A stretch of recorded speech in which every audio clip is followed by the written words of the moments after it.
If you wanted to stop Africa from becoming a superpower, you wouldn't have to invent a new strategy.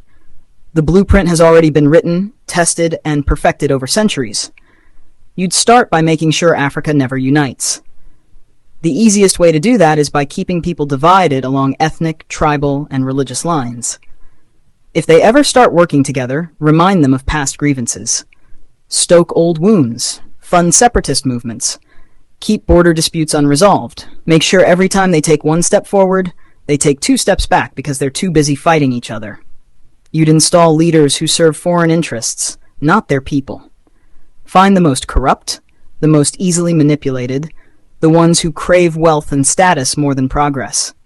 Offer them power in exchange for loyalty. If a leader rises who actually cares about Africa, get rid of them. Assassinate them if necessary. But if that's too messy, just destabilize their government and back a coup. If they talk about nationalizing resources, make an example out of them. If they try to unite Africa, take them out before the idea spreads. You'd keep Africa economically weak by making sure it never industrializes. Let them export raw materials but never process them themselves. Control the mines, the oil fields, the rare earth minerals. Keep them selling cheap and buying expensive. If a country tries to break free and build its own industries, sabotage it. Place sanctions, destabilize its currency, fund local opposition, crash its economy. If that doesn't work, orchestrate a civil war. People can't build when they're too busy trying to survive. You'd make sure their education system produces workers, not innovators. Teach them history that glorifies their oppressors. Make them think their cultures are primitive. Their ancestors were savages. Their future depends on foreign approval. Train them to memorize, not to think critically. Keep their best and brightest looking overseas for opportunities.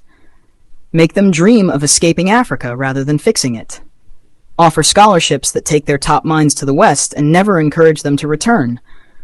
Let the continent keep training doctors and engineers only for them to go enrich other nations. You'd control their narratives. Own their media, control their stories, dictate their image to the world. Make them believe they are corrupt, hopeless, eternally in crisis. Flood their screens with poverty porn and war zones. Show them charity ads that make them believe they are helpless without foreign aid. Downplay their successes. Twist their victories into isolated incidents. If an African country develops a groundbreaking innovation, credit a foreign investor. If an African leader implements a successful policy, frame it as an anomaly rather than proof of competence. You'd make sure they remain dependent.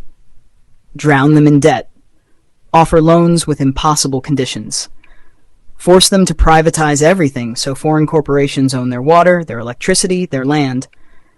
When they struggle, give them just enough aid to keep them alive, but never enough to make them self-sufficient. Use charities to create a culture of reliance rather than resilience. Make them think foreign intervention is necessary, that they can't solve their own problems, that they always need help from the outside. You'd suppress their military strength. Keep their armies weak, their defense industries non-existent. Sell them weapons to fight each other, but never let them develop high-tech military technology. If a country tries to build a strong defense system, accuse them of being a threat to stability. Make sure they always need foreign peacekeepers, foreign military bases, foreign advisors controlling their security.